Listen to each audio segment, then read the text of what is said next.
right, so how to do a firmware update. I might as well just do a software installation as well. So I downloaded the software from the website, and I download all my stuff to my desktop. Makes it easy to find.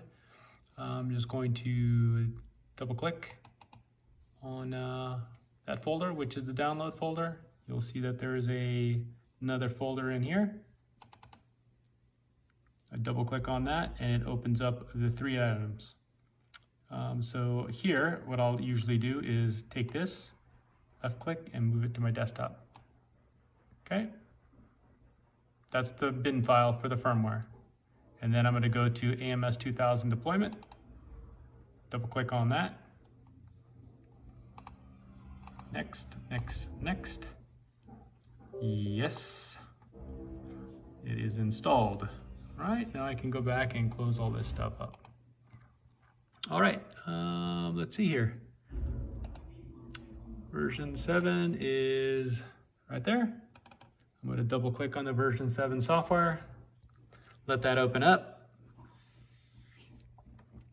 All right, and let's see, I'll just open this window up here. All right, I'm ready to do a firmware update. So I'm going to power up the Ams2000 and connect to it. And once it connects, plug in the USB would help. It's going to tell me it needs to do a firmware update right there. Okay, easy steps. Click File, scroll down to Load Firmware Update File. It's going to open up a box asking where it's at. Go to your desktop. And it's right there. Double click on it. Now it's telling you that the AMS firmware update is ready to begin. So we go back to File and scroll down to Update Ams2000 Firmware. Left click on it. Upper left hand corner. Once it starts, you're going to see the progress bar.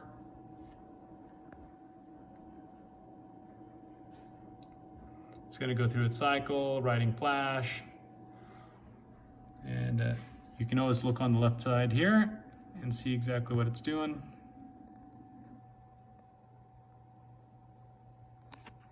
All right, it's finished and it's telling you the tune-up's too old. Save tune-up to Ams2000. So you're gonna go back up the file and then, oops, save tune-up to Ams2000. Hit that, it sends it in. New for version 7, it tells you the tune-up saved. And it's telling us now that we have a sensor problem since there's diagnostics. This is a new unit, and we always test both channels, which include, both outputs. If you're not using the output, in your case you may not be, then you need to disable the output because it's expecting a sensor signal to be coming in, and it's flagging that error. So I'm just going to close this and then go back up to my System tab, which is right here. Go down to the output 3 and select disable and file and save it to the Ams2000, letting it know we're not using that channel, so you don't need to run any diagnostics on that input. And we are ready to go. It is rocking and rolling. That's how you do a software and firmware update.